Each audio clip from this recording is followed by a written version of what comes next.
Welcome to Mythos AI, your source for Cliff's Notes on complex subjects. Join Anna and Phil for yet another engaging conversation. Welcome to this deep dive. We're looking at the relationship between religion and political power in the United States right now. And our focus today is really on how the policy agenda laid out in Project 2025 is being implemented, and specifically the connections to certain religious ideologies. Right, Project 2025. My understanding is it's essentially a very detailed blueprint for a potential conservative administration. It seems to focus heavily on embedding specific perspectives within the federal government itself. So to really grasp what's happening now, I feel like we need a bit of historical background. We probably need to talk about this concept of American civil religion first, and how it differs from, say, Christian nationalism, which seems, well, central to Project 2025. That historical context is crucial, yes. And it leads us straight into fundamental questions about the Constitution, specifically the First Amendment. You know, the parts dealing with a government not establishing a religion and people's freedom to practice their faith. These are really at the heart of the debates Project 2025 is engaging with. Let's start there, then, with American civil religion. What exactly is that? Well, American civil religion is sort of a broad, symbolic public piety. It's distinct from belonging to any specific denomination, like Baptist or Methodist or Catholic. Think of it more as a shared set of beliefs, symbols, and rituals related to the American nation itself, often invoking a general sense of divine blessing or purpose. So it's less about specific dogma and more about a general, almost patriotic reverence. How did that develop, especially with the founders? That's a good way to think about it. The founders themselves had quite diverse religious views. You had deists like Jefferson and Franklin people who believed in a creator based on reason, but were skeptical of organized religion alongside various types of Protestants. Because of this diversity, they made a very deliberate choice not to establish a national church in the Constitution. And that led directly to the First Amendment. Yes, ratified in 1791. It has those two key clauses, the Establishment Clause, preventing government establishment of religion, and the Free Exercise Clause, protecting individuals' rights to practice their religion. Is that where Jefferson's famous phrase, the wall of separation between church and state, comes in? Precisely. He used that phrase in an 1802 letter. It represented an aspiration for distinct spheres of authority for government and religion. But there was always this inherent tension, They wanted to foster a virtuous republic, often drawing on broadly Protestant moral norms, but without actually violating that non-establishment principle. So even without an official church, a kind of Protestant ethos shaped early American society. It did, yes. There was a de facto Protestant influence on social norms, education, even legal assumptions. This connects to what the sociologist Robert Bellah called American civil religion, this distinct public religious dimension existing alongside people's private faith. And this civil religion, it has its own kind of sacred elements. Absolutely. Things like the flag, the Declaration of Independence, Lincoln's Gettysburg Address, they function almost like sacred texts or symbols. Rituals like Memorial Day or presidential inaugurations and figures like Washington and Lincoln take on a kind of symbolic, almost prophetic status. It often invokes a generic god and, in theory, could be quite inclusive. I've heard phrases like America as a new Israel or a city upon a hill. Are those part of it? Yes, those biblical archetypes have definitely been woven into the national narrative. It's part of that sense of American exceptionalism. But this civil religion, because it's somewhat vague, can also be, well, appropriated by more defined ideologies like Christian nationalism, which might give those symbols a much narrower meaning. How has this civil religion changed over time? Has it always been the same? Oh, no, it's definitely evolved. It adapted to historical events. Think about the Civil War. Both sides used religious language. Westward expansion had the idea of manifest destiny, this sort of religiously tinged belief in a divine right to expand. During the Cold War, adding "under God" to the pledge and "in God we trust" to currency became ways to contrast the U.S. with officially atheist Soviet Union. So political leaders have often used this language. Very often. Presidents use it to foster unity, legitimize policies. Lincoln's second inaugural address is a prime example. Reagan's shining city on a hill. Its flexibility is key. It lacks rigid doctrine. But again, that flexibility means it can be co-opted, its meaning contested and narrowed, which leads us towards Christian nationalism. Okay, let's shift to Christian nationalism then. How is it distinct from that broader civil religion we just discussed? Christian nationalism is fundamentally different. It's a specific political ideology, not just general patriotism or personal faith. Its core assertion is that the United States was founded as a Christian nation and that its laws and institutions should explicitly reflect conservative Christian values. So it's much more exclusive than civil religion might be. Exactly. That's a key distinction. Christian nationalism often views the U.S. as having a special covenant, a unique relationship with God, contingent on adhering to certain Christian principles. It tends to be skeptical of secularism and religious pluralism, seeing them almost as threats. Key tenets often include laws based on biblical principles and traditional views on things like gender roles. And it seems quite organized, not just an idea, but a movement. Definitely. There's a robust infrastructure behind it. Think tanks like the Heritage Foundation, central to Project 2025 advocacy groups, dedicated media platforms, and politically mobilized churches. They work actively to influence policy and public discourse. This sounds like a real departure from the idea of religious pluralism, maybe the post-World War II consensus. It represents a significant shift, yes. Christian nationalism often adopts a more confrontational posture towards what it sees as societal decay, secular influences, demographic changes, or progressive cultural shifts. I feel like I hear more explicitly religious language in politics now, terms like spiritual warfare. Is that related? That kind of rhetoric is often characteristic, yes. Phrases like spiritual warfare or taking America back for God frame politics in stark, often zero-sum terms. It contrasts sharply with the more accommodating tendencies sometimes found in earlier civil religion. There's a strong majoritarian impulse in the belief that conservative Christians represent the real nation and should therefore hold political power. Who are the key figures pushing these ideas, and how do they spread their message? Well, there's a range of political figures, certain religious leaders, media personalities, and intellectuals who promote these views. Many involved with Project 2025 see it as the vehicle to restore America to what they perceive as its proper Christian foundation. What are their main arguments or strategies? Common strategies include historical revisionism, selectively interpreting the past to bolster the claim of an explicitly Christian founding.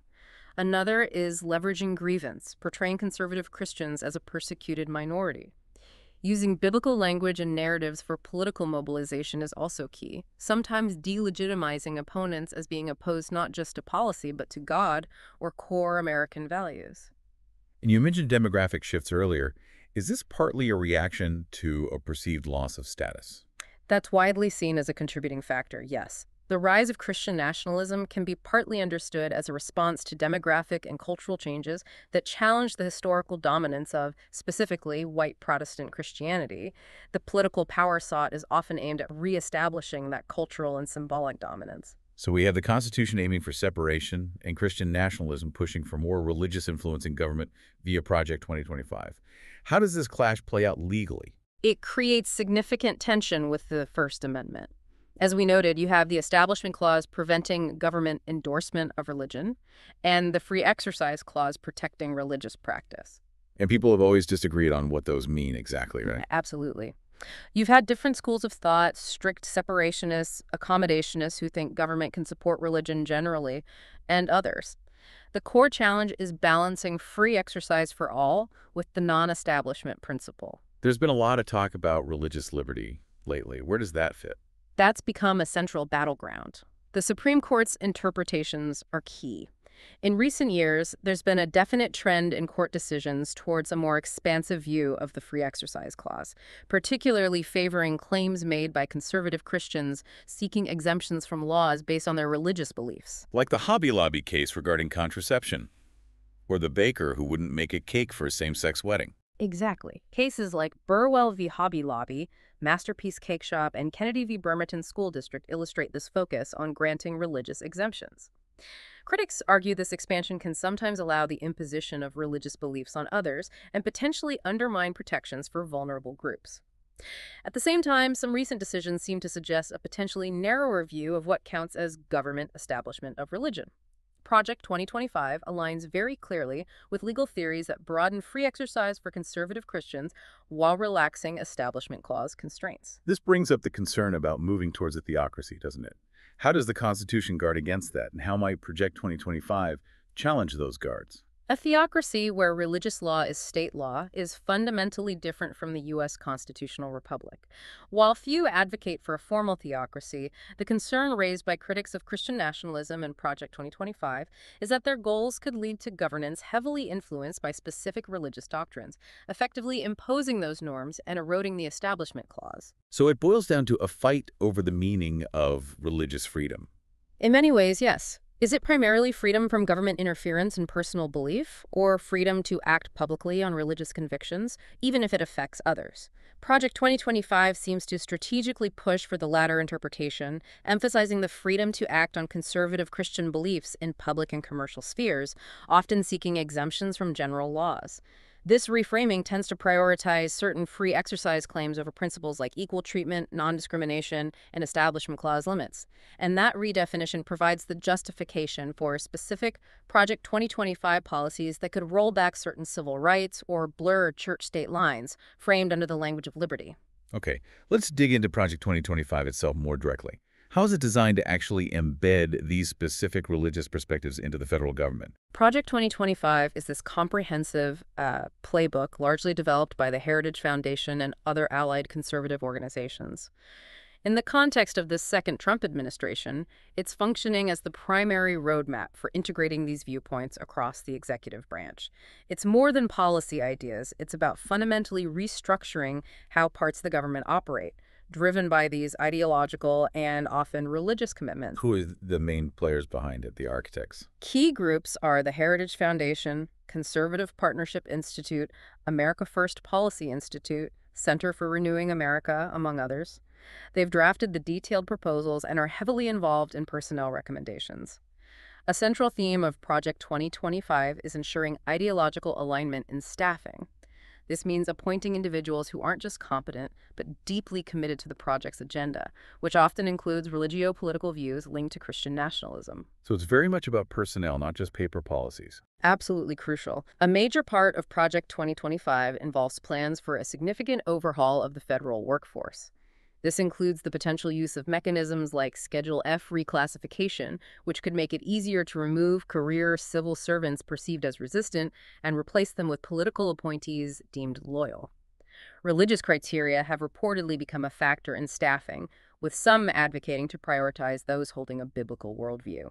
This raises serious constitutional questions about religious tests for office and impacts on workforce diversity. The aim is to fill agencies with people who view their government service as aligned with specific religious convictions.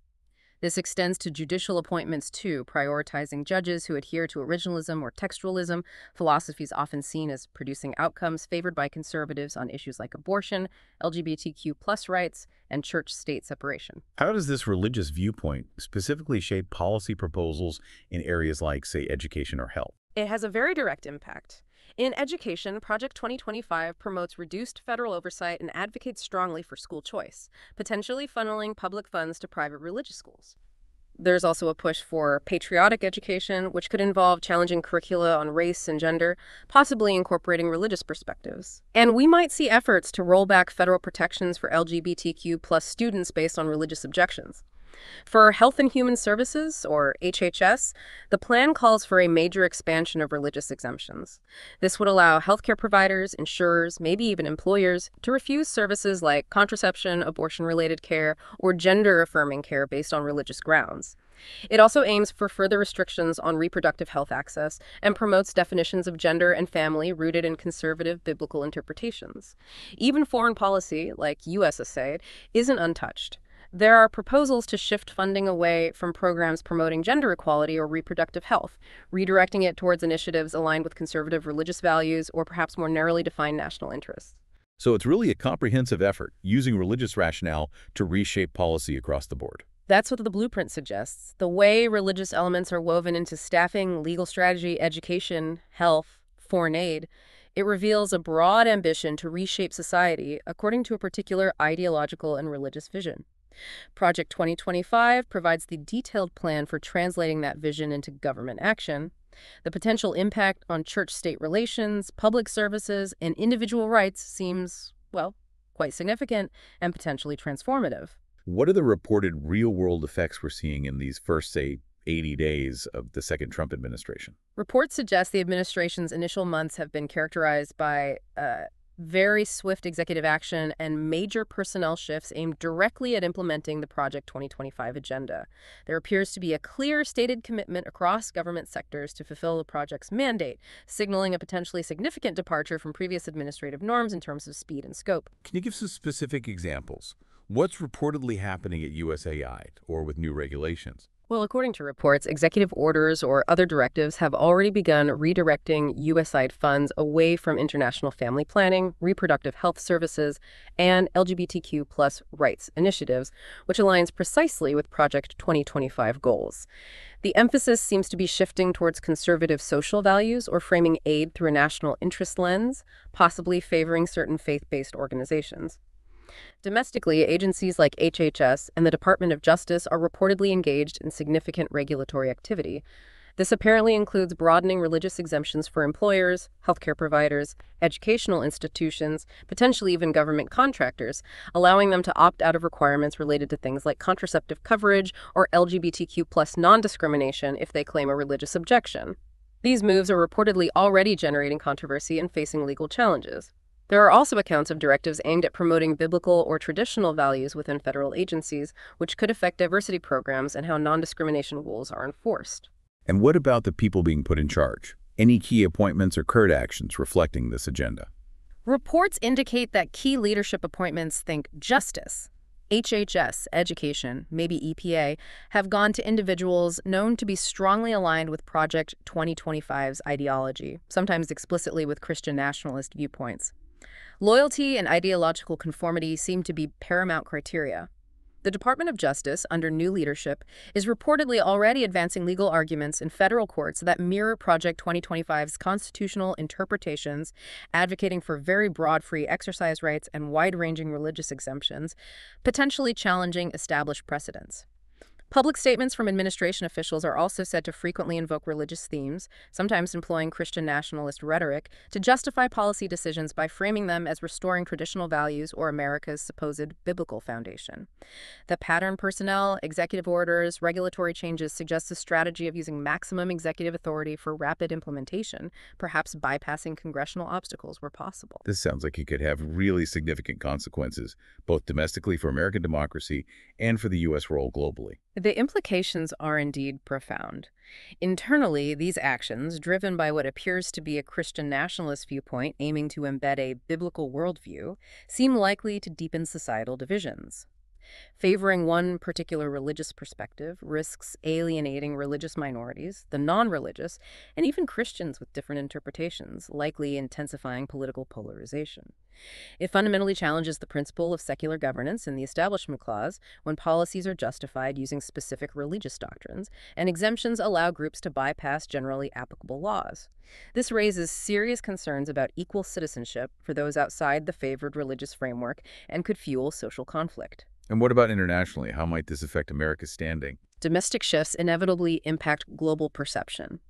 The reported changes at USAI, cutting funding for reproductive health or LGBTQ+ rights, signal a pullback from previous U.S. commitments.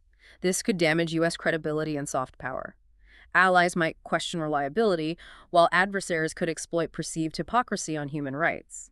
The ability of the U.S. to advocate for universal human rights is arguably weakened when domestic policies seem inconsistent with those principles, and prioritizing specific religious viewpoints in foreign aid could be seen as proselytizing, straining relationships. Thinking longer term, what are the potential risks to institutions like the civil service or the judiciary, and for minority rights? The long-term risks seem significant.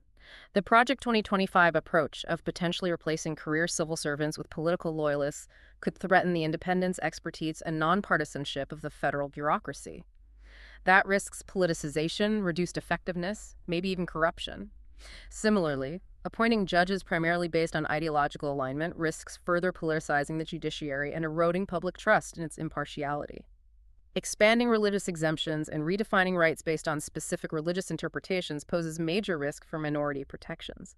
Decades of civil rights progress for religious minorities, non-believers, women, and LGBTQ+ individuals could potentially be undermined if their rights become subordinate to the religious objections of others. This challenges the core idea of equal protection. So it's a major stress test for the whole constitutional system. You could certainly frame it that way. The confluence of these factors, the personnel changes, the regulatory shifts, the legal arguments, the rhetoric confronts established norms and legal precedents head on. How other branches of government, the courts, state governments, and civil society respond will really determine the resilience of America's constitutional guardrails.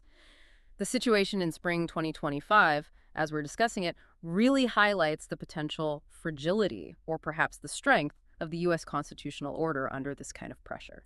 So just to wrap up our deep dive today, we've really traced how religion, both the broad concept of American civil religion and the much more specific politically active force of Christian nationalism, is interacting with political power. Right? And Project 2025 seems to be the central strategy for implementing a particular religio-political vision within the government. That captures it well. It highlights that duality of religion. It can be a source of personal meaning and moral guidance, but it can also be instrumentalized as a powerful political force, as Project 2025 seems to exemplify. And perhaps a final thought for listeners to consider is what the long-term implications of these trends might be, not just for government, but for the future of faith itself in the United States, and for that ongoing difficult conversation about how we balance religious freedom with all the other fundamental rights necessary in a diverse democratic society.